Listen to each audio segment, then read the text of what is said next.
कृपा अवतरित हो तथा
छाया, सुना समझिए सब संसार। जहाँ नहीं राम नाम संचार, सुना जानिए ज्ञान विवेक, इसमें राम नाम नहीं है। सुने ग्रंथ पंथ मत पोथे, बने जो राम नाम बिन छोथे। राम नाम बिन वाद विचार, भारी भ्रम का करे प्रचार। राम नाम दीपक बिना, जन मन में अंधेर रहे। इससे मम मन, नाम सुमाला फेर। राम राम भज कर श्री राम, करिए नित्य उत्तम काम। जितने कर्तव्य कर्म कला, करिए राम राम कर जाप। करिए गमनागम के काल, राम जाप जो करता निहाल। सोते जगते सब दिन याम, जपिए राम राम अभिराम। जपते राम नाम महामाला, लगता नरक द्वार पे ताला। जपते राम राम जप पाठ, जलते कर्म बंध यथा काट। तांजब राम नाम की टूटे, भांडा भरा अभाग्य भय फूटे। मन कह राम नाम का ऐसा, चिंतामणि पारस मणि जैसा। राम नाम सुधारस सागर, राम नाम ज्ञान गुण आगर। राम नाम श्री राम महाराज, भव सिंधु में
जो थे अधर्मी अधम हत्यारे, कपटी कुटिल कुकर्मी अनेक, तर गए राम नाम लेक, तर गए धृति धारणाहीन, धर्म कर्म में जन अति दीन, राम राम श्री राम जप जाप, हुए अतुल विमल अपाप, राम नाम मन मुख में बोले, राम नाम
वृद्धि आस्तिक भाव की शुभ मंगल संचार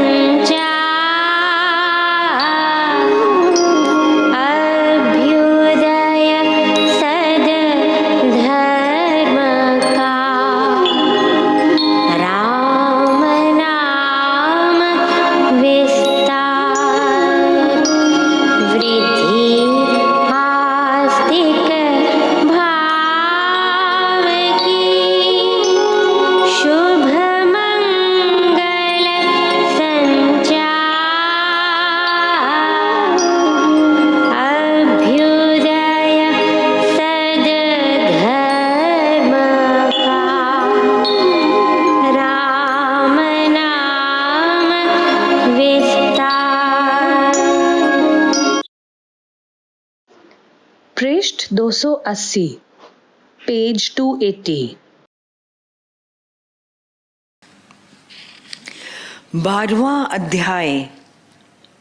अर्जुन ने कहा, इस प्रकार जो भक्त निरंतर योग युक्त होकर आपको आराधते हैं और जो आपके अविनाशी अव्यक्त स्वरूप की उपासना करते हैं, उनमें से योग के उत्तम ज्ञाता कौन है?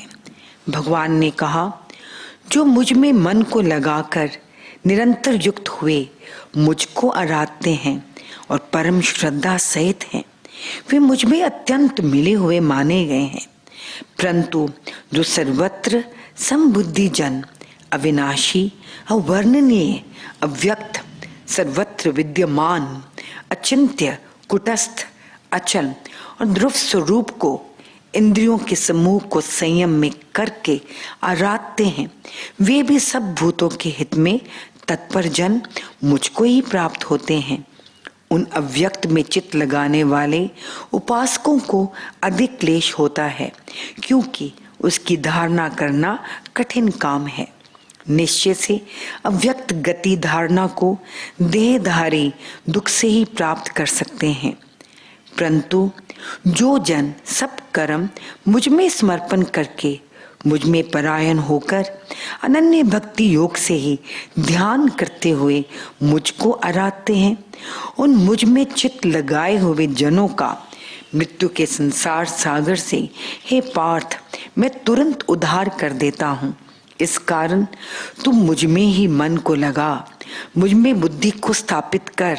इस अनन्य भक्ति के प्राप्त करने के अनंतर निस्संदेह तू मुझ में निवास करेगा।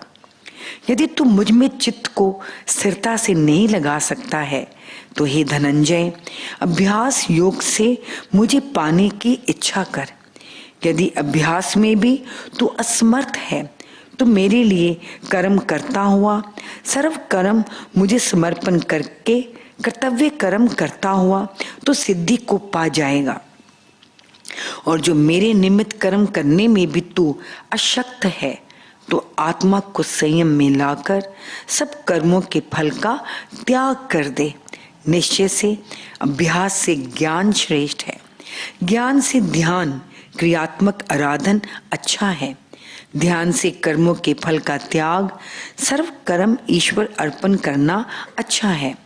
त्याग के पश्चात तुरंत ही शांति मिल जाती है। जो जन सब प्राणियों के प्रति द्वेष रहित है, सबका मित्र है, दयावान है, ममता रहित है, अहंकार वर्जित है, सुख दुख में सम है, क्षमावान है, सदा संतुष्ट है, योग युक्त है, आत्म संयमी है, भगवान में दृढ़ निश्चय वाला है और मुझ में मन तथा बुद्धि अर्पण किए हुए है, ऐसा मेरा भक्त मुझे प्यारा है। जिससे लोग भय नहीं करते और जो लोगों से नहीं डरता और जो हर्ष, क्रोध, भय और उद्वेग, चिंता जन्य व्याकुलता से रहित है, वह भक्त मुझे प्रिय है। जो भगवान के भरोसे के अतिरिक्त किसी अन्य की अपेक्षा नहीं रखता, पवित्र है, चतुर है, सब अशुभ कर्मों से उदासीन है, चिंता आदि मानस रोग रहित है, सब अशुभ कर्म करना जिसने त्याग दिया है और भक्ति युक्त है वह मुझे प्यारा है। जो न हर्ष करता है न द्वेष करता है, न चिंता करता है, न अप्राप्त वस्तु की आकांक्षा करता है, और जो शुभ अशुभ कर्म फल का त्यागी है वह भक्ति भाव वाला भक्त मुझे प्रिय है। जो शत्रु और मित्र में समदृष्टि है, ऐसे ही मान अपमान में सम है, शीत उष्ण सुख दुख में सम है, फल की इच्छा रहित है। जो निंदा तथा स्तुति में बराबर रहता है, जो मौन युक्त है, चाहे जो हो वह मिले उससे ही संतुष्ट है, स्थान की ममता रहित और स्थिर बुद्धि है, वह भक्तिमान भक्त मुझे प्यारा है। ऊपर श्लोकों में ईश्वर भक्ति के जो लक्षण वर्णन किए गए हैं वे बहुत ही उत्तम हैं। श्रेष्ठ भक्त का जीवन ईश्वरीय प्रेम में कैसा रंगा हुआ और सम शांत होना उचित है, ये उनमें बड़े सौंदर्य के साथ वर्णन किया गया है। जो जन इस भक्ति धर्म में अमृत का जैसा कहा उस प्रकार सेवन करते हैं और मुझ में परायण परम श्रद्धा करने वाले हैं, वे भक्त मुझे परम प्यारे हैं। ओम तत्सत। इस प्रकार श्रीमद् भगवद गीता रूप उपनिषद ब्रह्म विद्या अंतर्गत योग शास्त्र में श्री कृष्ण अर्जुन संवाद का भक्ति योग नामक 12वां अध्याय समाप्त हुआ। 13वां अध्याय। भगवान ने कहा, हे कौन्तेय, ये मनुष्य देह एक क्षेत्र आत्मा का निवास स्थान कहा जाता है।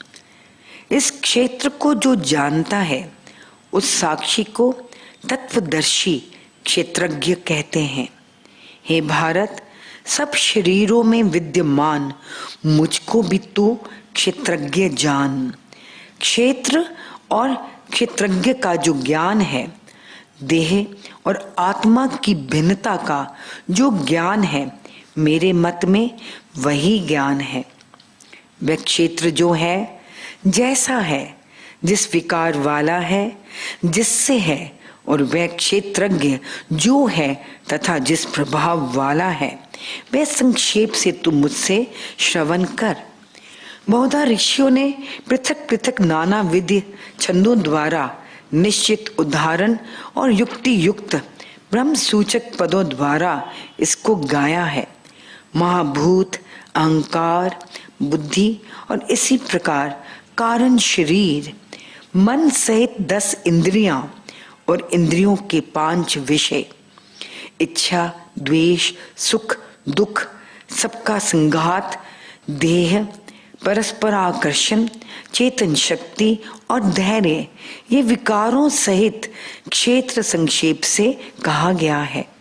ऊपर कहे जिन पदार्थों को और गुणों को क्षेत्र कहा है, वे आत्मा के साथ सजीव हैं, चित्त वृत्तियों के आधार हैं और शरीर में उन्हीं द्वारा आत्मा की शक्तियों का प्रकाश होता है। क्षेत्र क्षेत्रज्ञ के ज्ञान को वर्णन करते हुए महाराज ने कहा, अमानपन, अदम्भता, अहिंसा, क्षमा, सरलता, गुरुजनों की सेवा, पवित्रता, स्थिरता, अपने आप का वशीकार, इंद्रियों के विषयों में वैराग्य और इसी प्रकार अहंकार रहितपन और जन्म मृत्यु, बुढ़ापा, व्याधि, दुख और दोषों को देखना, इनके होने को अवश्यम भावी जानना, कर्मों के फलों में ना फंसना, पुत्र, स्त्री और गृह आदिकों में मोह का ना होना, इष्ट अनिष्ट की प्राप्ति पर सदा समचितपन और मुझ में अनन्य भाव से अव्यभिचारिणी भक्ति, एकांत स्थान का सेवन, जन समूह से उपरामपन, आत्मज्ञान में स्थिरपन और वस्तुओं के वास्तव ज्ञान के आशय को समझना, ऐसा ये ज्ञान कहा है। जो इससे विपरीत है वह अज्ञान है। इन्हीं भावों का उलट अज्ञान कहा जाता है। जो जानने योग्य है, जिसे जानकर जन मोक्ष को प्राप्त करते हैं, वे अब मैं कथन करूंगा। वे अनादि परम ब्रह्म है। वह सत असत नहीं कहा जा सकता। वे अपेक्षा रहित है। वह सब ओर से हाथ पैर वाला है। सब ओर से आंख सिर मुख रूप है। सब ओर से कर्णवान है और लोक में वह सब कुछ को व्याप्त करके विद्यमान है। सर्वशक्तिमान, निरपेक्ष, समर्थ और सर्वज्ञ है। उसमें सब इंद्रियों के गुणों का आभास, प्रकाश व शक्ति है, परंतु वह सब इंद्रियों से रहित है, अलिप्त है, सबका पालन करता है। प्रकृति के गुणों का भोगने वाला पालक, नियंता है। सब भूतों के भीतर बाहर वह विद्यमान है, गतिमान है और स्वरूप में स्थिर भी है। सूक्ष्म होने से अविज्ञेय है, जाना नहीं जाता। वे अज्ञानियों से दूर है और आत्मदर्शियों के परम समीप है। वह सब भूतों में एक आत्म सत्ता से रहता हुआ भी बटे हुए की भांति स्थिर है। भूतों का पालक है। वह जानने योग्य है, संहारक और उत्पादक है। वह ज्योतियों की ज्योति है। अंधकार से ऊपर ज्ञान है। वह ज्ञेय है। वही ज्ञान से प्राप्त होने योग्य है और वह मनुष्य मात्र के हृदय में विराजमान है। महाराज ने कहा, इस प्रकार मैंने संक्षेप से क्षेत्र, ज्ञान और ज्ञेय बतलाया। मेरा भक्त इसको जानकर मेरे भाव को, मेरे स्वरूप को प्राप्त होता है। इसी प्रकार प्रकृति और पुरुष दोनों को तू अनादि जान। प्रकृति के कार्यों और गुणों को प्रकृति ही से उत्पन्न हुए तो समझ। कार्य कारण के कर्तापन में प्रकृति उपादान कारण कही जाती है और सुखों तथा दुखों के भोक्तापन में पुरुष आत्मा ही कारण कहा जाता है। प्रकृति में रहता हुआ पुरुष ही प्रकृति से उत्पन्न हुए गुणों को भोगता है। प्रकृति के सत्व आदि गुण संयोग ही इसके शुभ अशुभ योनियों और जन्मों में जाने का कारण है। जीव प्रकृति के सत्व, रजस और तमोगुण रूपी माया में फंसकर अपने कर्मों के अनुसार जन्म जन्मांतरों में जाता है। इस देह में परम पुरुष परमात्मा भी कहा गया है। वह सबका साक्षी है, शुभ का अनुमोदक है, पालक है, भक्ति भाव की भेंट को स्वीकार करने वाला है और महेश्वर है। जो जन इस प्रकार पुरुष को और गुणों सहित प्रकृति को जानता है, वे प्रत्येक अवस्था में रहता हुआ भी फिर जन्म धारण नहीं करता। कई एक अभ्यासी ध्यान से, एकाग्र चिंतन से पुरुष और परम पुरुष के दर्शन करते हैं। कई एक अपने आत्मा से आत्मा को देखते हैं। दूसरे सांख्य योग से और अन्य कर्म योग से आत्मा को जानते हैं। दूसरे कई तो इस प्रकार स्वयं ना जानते हुए दूसरों से सुनकर ईश्वर की उपासना करते रहते हैं। श्रद्धा पूर्वक आत्मवर्णन सुनने में तत्पर वे जन भी मृत्यु को सर्वथा तर ही जाते हैं। श्री राम। धन्य हुआ मैं सतगुरु पाके, धन्य हुआ मैं सतगुरु, धन्य हुआ मैं सतगुरु पाके, धन्य हुआ मैं सतगुरु, धन्य हुआ मैं सतगुरु पाके, धन्य हुआ मैं, धन्य हुआ मैं सतगुरु पाके, धन्य हुआ मैं सतगुरु पाके, धन्य हुआ मैं सतगुरु पाके, धन्य हुआ मैं सतगुरु पाके, धन्य हुआ मैं सतगुरु पाके,